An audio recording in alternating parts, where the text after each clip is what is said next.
Il y a 3 livres que j'ai lus dernièrement et que je n'ai pas eu le temps de vous présenter. On va commencer déjà avec The Wilderness of Girls. C'était à la fois ce que je voulais et ne pensais pas lire du tout non plus. C'est très bizarre.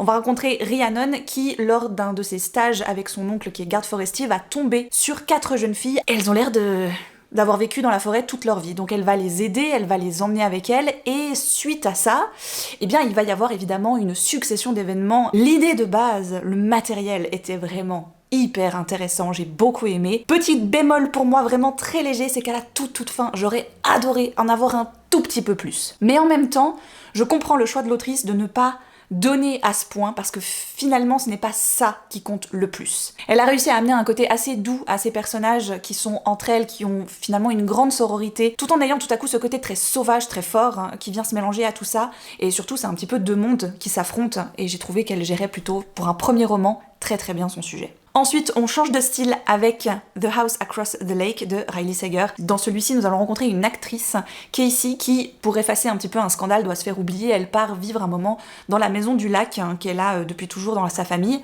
Et la maison qui est de l'autre côté du lac accueille actuellement un couple assez bankable. Et elle ne peut pas s'en empêcher, avec sa paire de jumelles, elle est tout le temps à les observer. Petit à petit, elle va se lier d'amitié avec la femme du couple, et un jour, cette dernière va disparaître. Donc évidemment, Casey est inquiète et va commencer à enquêter de son côté. Je le comparerai un petit peu à un autre livre que j'ai déjà lu, qui avait inspiré la série Dans les yeux d'Adèle, sur Netflix, qui est d'ailleurs une très bonne série. Ça m'y a fait un petit peu penser. Par contre, il n'est qu'en anglais, il faut maîtriser un petit peu, mais je trouve que la plume de Riley Sager est toujours très entraînante.